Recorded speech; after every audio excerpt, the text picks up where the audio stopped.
Akaswani Imphal Lanthukzari Paugi Saktam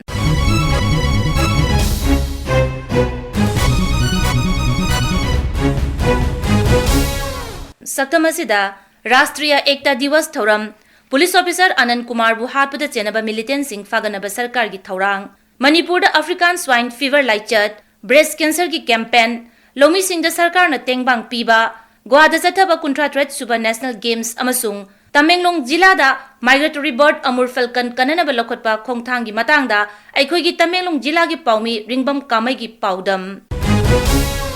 Lebagasi ki Griha Mantri Oiramba Luchingba Sardar Balabai Patel Buning Chingduna Maki Mapok Kumon Palan Sahi Kudingi October Kuntra Matoida Palan Tauduna Lakli Handak Sahi gi Oinasu Lepak Punumita Palan Thauram Asi Rashtra Ekta Divas National Unity Day Haiduna Lebak Sintuna Palan Tathake Manipur dasu Rajya Thagi Palan Imphal gi Ahanba Manipur Rifles ki Parade Ground Pangthoke Thauramadu Mukhyamantri Nongthombam Biren na Luchingba Sardar Patel na Lebagasi gi Damak Loramba Sing Thaningai Oba Thaudangi Matangda Wa Ngangke Mukhyamantri na hai sarkar asina achitpa phirep amaga loinana Manipur gi apunbagi saktang kahendanaba amadi sakholaba rajya ma ohennabu honari mangna hai Ima Ibel Singh civil society Singh aduga honorable MLA Singh honorable minister Singh na magi area da ningthina thabak tawnarakpadagi wakhal taminarakpadagi ngasi Manipur da thoningdaba thogdok thokhrakasu hojik bhaptana ingna tamna shanti halakpa hore asugumagi shanti hanjalai ba se koi amona khutta gi sakhe danaba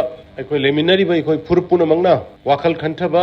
koi masel sungsan nadana wari watai sanaba aduga tungda lakadaba mirolgi damakta ingna chikna nungsi sanana lehonabagi forum yatminaba matamni Manipur gi ngamkhai sahar More da mathau tawba Manipur Police Officer Singtham Anand Kuki lalhobani haina chingnaba singna nongmaina kaplamki maduda mahak laikide thong asibu sarkar amadi miyamna yaningdaba phongdokhibaga loinana maraleba sing phaganaba thibu humbugi thabak akan mamongda chathari laikhidraba SDPO More Singtham Anand hauba maraktagini sakhangdaba militant sing aduna kablokpo nongmai maruna mahak ki pukki sarukta panduna phibam thina sokpadagi mahak numit aduda laikhidabani Security ki kangbu sing More da changsinduna maralaiba miyoi sing phagatnaba akan mamongda thiba humbagi thabak chathari maduda yamleba kusukulai amadi Myanmar romdagi changsilakba miyoi kaya phagatpa ngamkhre amaromda laikhidraba Anandgi mafamda Rajya Sarkarna ikai khumnabu utpagi thauram ama yumsakasha numita pangthoke thauramadu Mukhyamantri Nongthombam Biren Mantri Singh MLA Singh Police ki makok thongbok officer singna leisu katuna ikai khumnabu utke Sri Birenna militant singi thawong adu pangdabani hairaduna akan mamongda condemn tawki mangna hai laikhidraba MPS officer Singtham Anand mathauda pungning changba mathawna maringjel leiba police officer amani mara leiba chenaba sing phagatriba fawba makata na thibu humgi thabak satakhigani loan lummaga yamna cowardly act amagi makhada cold blooded heart khibase government na yam serious oine lowi ekoi ngarang khudaktagi moibu aduguma cowardly terrorist sing adu phanana bidam ka khoi kanba joint combined team gi army Assam rifles BSF Manipur police commandos mayam gi khoi punba joint operation hogre culprit sing du phadri phawa ekoi lepna coming operation thagini Rajya sigi tongan bajila singda African Swine Fever ok singda naba thengnare mamang thagi 12 dagi laina asi Manipur da ihan hana naba thengnakibadagi hojik phawbada tongan bajila singda laichat asi sandorakpagi mari leinaba bivagna cheksil thawrang kaya lokhatpa thengnare Hiramasigi matangda Rajya Veterinary and Animal Husbandry gi Director Dr. Ibo Tombiga Akaswani Imphal gi ipau kangbuga unabada hai Laichat asibu lakshinaba masigi maruiba haurakpham sing Imphal East, Imphal West, Thoubal, Bisnupur, Kakching, Kamjong, Ukhrul jilla singda bibaki akhanaba kangbu sing thadoktuna kupna yengchilli masiga loinana laina asina sogalaba John gi manungda leiba amadi laina asi naramlagani haina chingnaba ok sing paktakna na hatpagi thabak su chathari African Swine Fever na narakba ok sing tasin khomjinduna ningthina thambagi matangda Dr. Ibo Tombina asumna hai koigi turelda amadi isingda thadabasi masina tholibse laina sandopata natana koigi water pollution thonba adi air pollution thonba natana makhal makha mai mayam sing laktuna aikoigi isingda contaminate toba amadi health hazard mayam ambu thoi ariba laina chi khone checking taram mayam sing si koi department ga tanarga farmer sing si ga tanarga ningsijan lakhot patarabadi koi laina si thingba मसिना तब उपाय लेते हजिक मुथत खेनरगे थबक मयाम पाइखलपसिदा प्रजा मियामसिंग specially ओलोरिबा chill नाउसिंगना department दा cooperation पिबियो अदुगा लेना असि मणिपुरदगी काताना संदोक्ताना भोनरपसिदा मतिक पाबियो हादना मियाफमदा नोलुकजे मालेमदा चौरांगना नुपी लाख 15 रोम breast cancer लाइना नारी मणिपुरदसु cancer नाबा नुपी सिंगी मनुंगदा breast cancer ना नाबगी चांग चादा 13 ओइदुना इं कुमजा लिसिंग अनि 13 तगी हौजिक फावबदा राज्य सिदा ब्रेस्ट कैंसर की केस 3 रोम थेंगनक्रे लाइना असिगी मतांगदा मियाम पुन्ना खंगमिनबगी कैंपेन सिंग सयोल असिदा तोंगान तोंगान मफम सिंगदा पाकथोकनगी नेशनल हेल्थ मिशन मणिपुर अमदी कार्किनोस हेल्थ केयर मणिपुर अनिना लाइना असिगी मतांगदा पुन्ना खंगमिनबगी थौरममा इम्फाल की ख्वारंबन कैथेलदा निंगथौकाबा नुमित्ता पांगथोककी मधुदा राज्य की हक्सेल विभाग की joint director doctor Y Premachandran लाइना असिगी मतांगदा पल्लदुना हाई ब्रेस्ट कैंसर ना नारबा मियोय अदुदा लोइनरिबा मियोयसिंगना वाखल अमदी अतोपा तेंगबांगसिंग पिबगी तंगाई फदबा लै राज्य असिदसु अनोबा कैंसर हॉस्पिटल अमा अथुबा मतमदा लिंगनबा थौरांग लै पुनमगना खमिनगदबसी मसिगी अनाबसी गन्ना खंगहोरगदी लायंगबा याबा फजन फबा अदुगुंबा अनाबनी अदुबु लाइबक थीदना खंगहोजगदी मसिबु खुदोंग थीबा नंगबा अदुदगी अमुसु मोर्टिलिटी वांगबा अनाबा अमनी अदुना अखोई पुनमगी पांदमदी गन्ना खंगतोकपा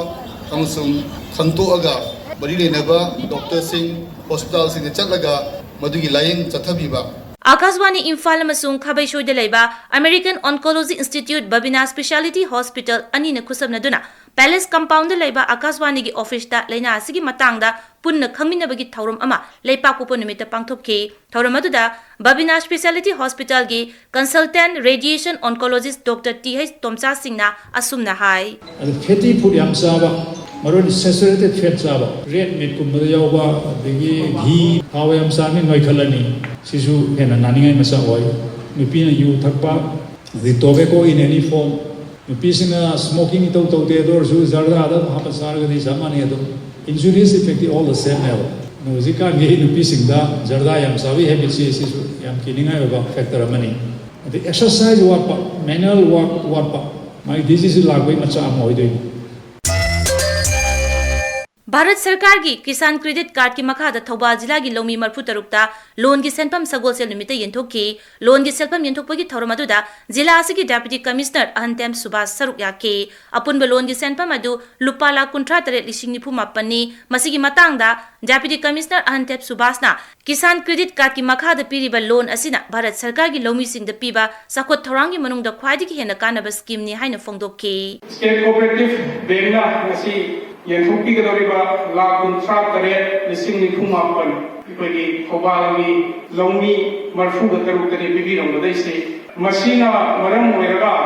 हेना इकोगी सिदा लेरिबा सोसाइटी सिंग अमसुंग सोसाइटी सिंग सिगी मेंबर ओइरिबा पुनमसे कानबा मा वैहोरगनी हाइबसि माइ थमजगे अदुगा मणिपुर स्टेट कोऑपरेटिव बैंकना लफैदा थमनिबा थाजबदो मांगहन बिगंगो हाइबनि लाइगरि 53 सुबह नेशनल गेम्स गोवादा थासी कुंतरुक्ता प्रधानमंत्री नरेंद्र मोदी ना जवाहरलाल नेहरू स्टेडियम दा हौदोकी थासी मापल फाव चथगदौरिबा गेम्स असिगी मतांगदा पाउदम अमा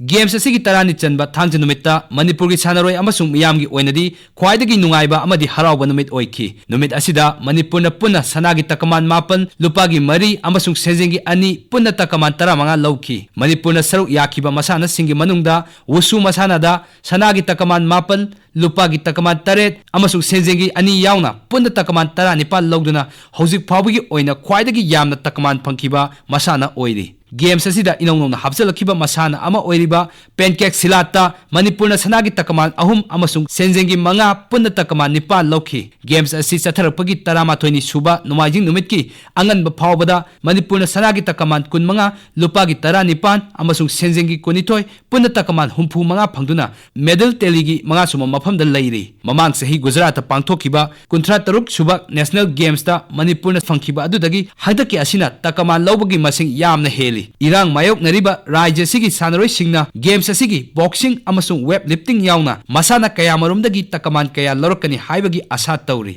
आकाशवाणी इम्फाल की पावगी शक्तम गिदमक Moirangthem Ravichander Sahi kudingi October thakai dagi hauraga lamsang koina paiba uchek Amur Falcon na Tamenglong Jila amadi masigi akoibada numit kharani saktarari Jila asigi District Administration usek asibu hat pathingna ba thaurang kaya su paikhatuna lakli masiga loinana lamdamadungi miyamna usek asigi maroiba khanglaktuna usek asibu yokhatnabagi thabak thoram singda hak thengnana sarup yaba haurakle hiramasigi matangda aikoigi paumi ringbam kamaigi paudam ama Amul Falcon gi migration asi Northeast India gi mafum khara Tamenglong district yauna October gi second week ta pairai aduga November tha loiram dai phauba moigi chinjak thiduna charaga lei Amul Falcon Tamenglong da akhoi pina haina khangnaba asi khwaidagi lamsang na paiba uchekni Tamenglong district Manipur da pairakpa asi chahi gi migration routine amani Amul Falcon asi chahida 22,000 kilometer muk pai haina akhang ahi kharana phongdorokli Amul Falcon asi Wildlife Protection Act 1972 Schedule 4 gi makhada ngak senduna leiri Manipur Forest Department na Tamenglong district ta ahanba oina Amul Falcon gi census asi lawgodori Masida Wildlife Explorer Manipur na maru oiba thodang lawgodori hiram asida Wildlife Explorer Manipur gi President Sarangthem na asumna phondarakli Amul Falcon singna khwaidagi pamjana yarek phom oiriba mafam singasi Barak Turel amasung Irang Turel gi manak nakna leiba wagi umang singdani angan bayuk amasung numidang wairamda paiduna Kokjeng Harau Mukthrubina chingba tin kaya faduna chai miwebana thajaba mahi marong singda amangata thokadaba singadu yamnamak kallabani Amul Falcon gi masing kaya muk lakpage haiba si chapchana thiba ngamdragasu chaurakpa ama pathokpadi yamnamak mathau tari chahi gi oina makhoi gi masing amasung tafamna chingba record thambana makhoi lakpada phangba kanaba sing adu mayek sengna khangba ngamgani karigumba makhoina atopa mafam amada hongkhiba taragasu maduda thorakpa mangjaba sing adusu mayek sengna khangba ngamgani Amul Falcon bu ngakpi naba thabak Tamenglong Forest Division amadi local NGO Rainforest Club Tamenglong na chahi 8-9 mamangdagi hauki Tamenglong Forest Division Rainforest Club Tamenglong amadi Wildlife Institute of India Dehradun ga khusumna duna Amul Falcon gi radio tagging program 2018 amadi 19 da chathaki kumsisu Tamenglong Forest Division amadi Rainforest Club Tamenglong na volunteer kaya roasting site da thaduna awareness piba hokre matang asida Rainforest Club Tamenglong gi secretary Ramhemang Gonmaina asumna phongdokli Hoipina kabu uchek se thaina ipu singna maru oina laujai haibese uchek masing miyam lava chahido laugi phau se yamna phangi hai masi uchek se uchek mayam bungak pathabakta flagship species oina su laujai hauzik Tamenglong district manungda chanba khun mafam khrada migratory bird Amul Falcon se masagi roosting site weri district administration Tamenglong Forest Division Law Enforcement Department Wing Village Council Village Youth ka ekhoi Rainforest Club Tamenglong ga pulaga thabak paikhat minari Amul Falcon bu ngakpa thabak se ekhoi Rainforest Club Tamenglong na changsin base 2014 dagi hauna hauzik chahi mapan suri Tamenglong Forest Division ga collaborate tawraga paikhat minari kumsi Tamenglong Forest Division na Safe Amul Falcon 2023 gi makhada chathariba thabak sing amadi Amul Falcon Dance Festival 2023 gi matangda Range Forest Officer Tamenglong Headquarter Joel Gangmaina asumna phongdokli Tamenglong Forest Division na Safe Amul Falcon 2023 gi makhada activities mayam take up tawbasidi poster campaign town amasung roasting village site tareda chathari aduga market checking tumba dukanda airgun ki pellet yonba thingba aduga volunteer miyamna khunda round the clock patrolling chatpa aduga awareness campaign school villages tawba aduga police ga forest department staff yauraga patrolling chatpa si je main oina focus tawri Amul Falcon festival di tentative date se before 15 of November da pangthoningai honari aduga main focus census tawba haibsini marak asida Tamenglong District Magistrate Dr. L. Angsim Dangsoa amadi None District Magistrate Joseph Paulin Kamsona Amul Falcon asi kapa phava ꯌꯣꯟꯕꯁꯤꯡ ꯊꯤꯡꯈ꯭ꯔꯦ꯫ ꯑꯒꯁꯄꯥꯅꯤ ꯏꯝꯐꯥꯜꯒꯤ ꯄꯥꯎꯒꯤ ꯁꯛꯇꯝꯒꯤꯗꯃꯛ ꯇꯃꯦꯡꯂꯣꯡꯗꯒꯤ ꯔꯤꯡꯕꯝ ꯀꯥꯃꯩ꯫ matang asida Akashvani Imphal gi ipau kangbu nu puthokpa chayol gi pau gi saktam loizare aiba musung puthokpa Thokchom Jogendrajit Tengbangbi Jibanlata Sarangthem Lijakhibi Ningthoukhongjam Suni